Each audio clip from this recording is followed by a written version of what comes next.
Błogosławienie Ty, Господи, nauczy mnie opravdaniem Twoim.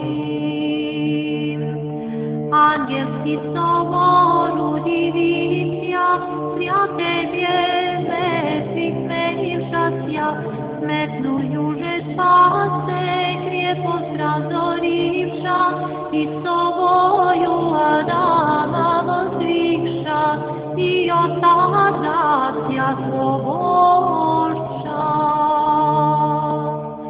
Благословение Ты, Господи, научи меня оправданием Твоим. Отца мира с милостивыми слезами, о ученицы разгоняете, блистаяся во гробе, ангел мироносица вещавше, видите ви гроб и уразумите,